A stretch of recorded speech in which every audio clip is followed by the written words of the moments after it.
I had hoped to speak today about health care and my agenda as the chairman of the Senate's Health, Education, Labor, and Pensions Committee. And I will speak to those concerns on another day soon. But an issue of grave importance requires immediate action. President Bush will address the nation tomorrow about his decision to send tens of thousands of additional American troops to the war in Iraq. That war is the overarching issue of our time, and American lives, American values, and America's role in the world are all at stake. If ordered into battle, we know our brave men and women will serve us with pride and valor, just as they have throughout this troubling war. All Americans will support them fully, as will those of us in Congress. We will always support our troops in harm's way. As the election in November made clear, the vast majority of Americans oppose the war in Iraq, and an even greater number oppose sending even more troops to Iraq today. Families like the Harts and all Americans deserve a voice in that profound decision. Our Constitution gives them that right. The President is Commander-in-Chief, but in our democracy, he is still accountable to the people. Our system of checks and balances gives Congress, as the elected representatives of the people, a central role in decisions on war and peace.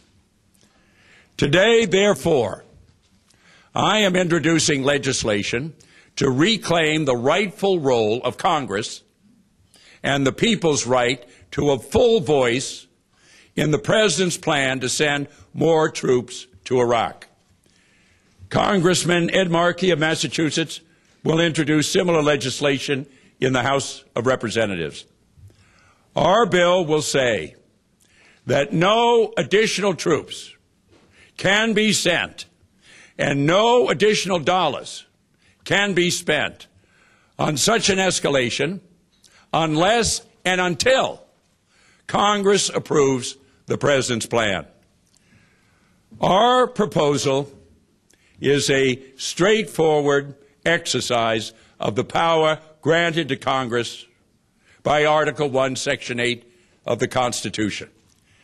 There can be no doubt that the Constitution gives Congress the authority to decide whether to fund military action.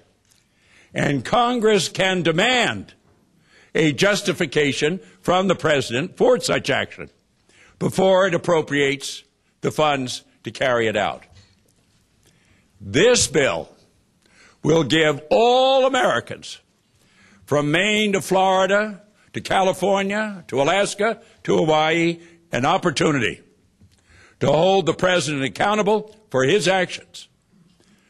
The President's speech must be the beginning, not the end, of a new national discussion of our policy in Iraq. Congress must have a genuine debate over the wisdom of the President's plan. Let us hear the arguments for it and against it. Then let us vote on it in the light of day. Let the American people hear, yes or no, where their elected representatives stand on one of the greatest challenges of our time. Until now, a rubber stamp Republican Congress has refused to hold the White House accountable on Iraq. The American people sent a clear message in November that we must change course in Iraq and begin to withdraw our troops, not escalate their presence. The way to start is by acting on the President's new plan. An escalation, whether it is called a surge or any other name, is still an escalation. and I believe it would be an immense new mistake. It would compound the original misguided decision to invade Iraq. We cannot simply speak out against an escalation of troops in Iraq. We must act to prevent it.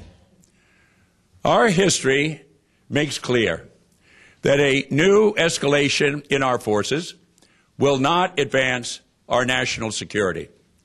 It will not move Iraq towards self-government, and it will needlessly endanger our troops by injecting more of them into the middle of a civil war. Some will disagree. Listen to this comment from a high-ranking American official. It became clear that if we were prepared to stay the course, we could help lay the cornerstone for a diverse and independent region. If we faltered, the forces of chaos would smell victory, and decades of strife and aggression would stretch endlessly before us. The choice was clear. We would stay the course, and we shall stay the course. That's not President Bush speaking. It's Lyndon Johnson speaking 40 years ago, ordering 100,000 more American soldiers to Vietnam. Here's another quotation. The big problem is to get territory and to keep it. You can get it today, and it'll be gone next week. That is the problem. You have to have enough people to clear it, enough people to preserve what you have done. That is not President Bush on the need for more forces in Iraq. It is President Johnson in 1966 as he doubled our military presence in Vietnam. Those comparisons from history resonate painfully in today's debate on Iraq. In Vietnam, the White House grew increasingly obsessed with victory and increasingly divorced from the will of the people and any rational policy. The Department of Defense kept assuring us that each new escalation in Vietnam would be the last. Instead, each one led only to the next. There was no military solution to that war, but we kept trying to find one anyway. And in the end, 58,000 Americans died in the search for it. Echoes of that disaster are all around us today. Iraq is George Bush's Vietnam. Such an escalation would be a policy of desperation built on denial and fantasy. It is stay the course under another name. It will not resolve the Iraq War, but it will exact a fearsome new toll in American lives and further weaken our nation. The American people are also well aware that the military action authorized by Congress in 2002 was for a very different war than we face today. Our troops are now caught in the crossfire of a civil war, a role that Congress has not approved and that American people rejected in November.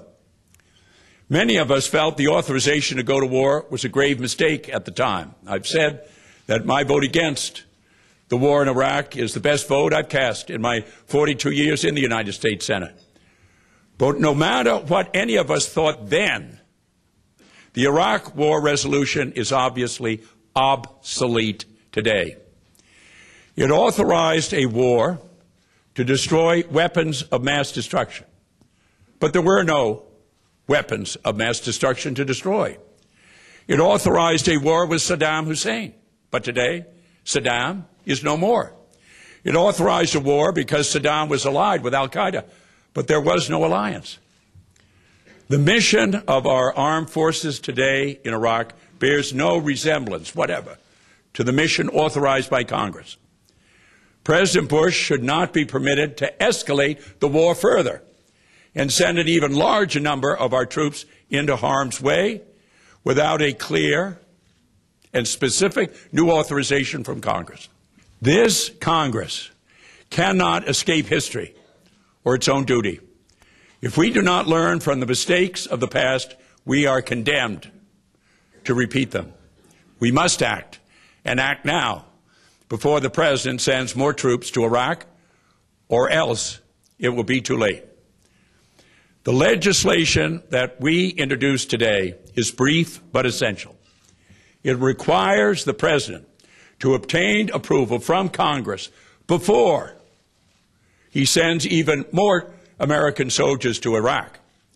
And it prohibits the President from spending taxpayer dollars on such an escalation unless Congress approves it.